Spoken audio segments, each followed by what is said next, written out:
बरमान घाट का औघड़, ये बहुत पुरानी बात है। भगवान श्री राम औघड़ और भूतेश्वरनंद सरस्वती औघड़ के द्वारा हमारे भूतेश्वरनंद सरस्वती औघड़ के साथ हम बरमान घाट गए। वहाँ एक बहुत बड़े व्यक्ति रहते थे, ये प्रशासनिक अधिकारी थे।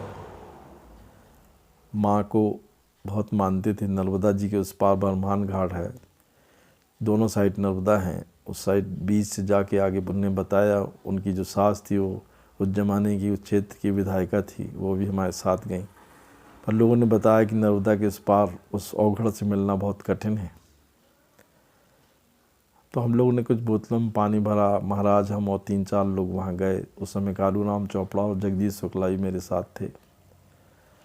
3 किलोमीटर चलने के बाद एक विशाल गुफा देखी हमने, जहाँ वहाँ बैठे हुए थे औघड़ राम औघड़,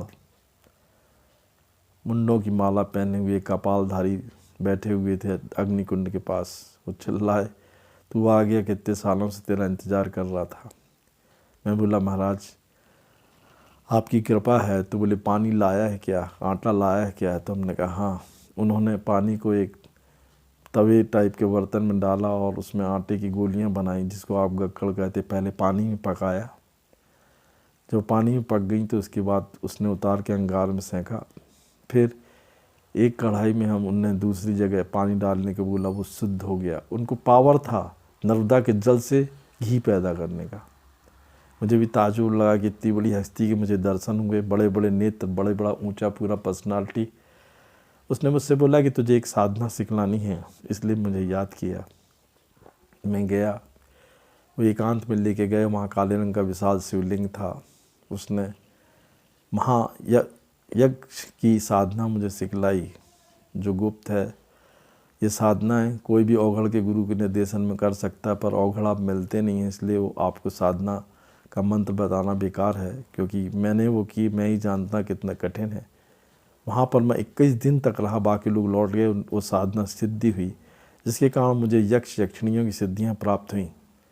मैं लोगों से कहना चाहता हूँ कि सारी सिद्धियाँ परमात्मा से मिलने के रास्ता होती हैं। उसने भी मुझसे बोला था कि तू जिसको जानता है वो है मृत्यु, और अपने लोगों को बोल के जाना कि उससे हमेशा अलर्ट रहो। माँ के गर्भ में ही जब इंसान आता है तो मृत्यु वहाँ फिक्स हो जाती है। परमात्मा अपना काम कर रहा है, आप अपना काम करो, ये उसके आदेश थे। हमने वो साधना सीखी, लौटी, गक्कड़ खाए। मैं 21 दिन के बाद लौटा। जब उन्होंने मेरे सिर पे हाथ रखा था तो मैंने देखा कि मेरा सिर का ऊपर का हिस्सा उठ चुका है।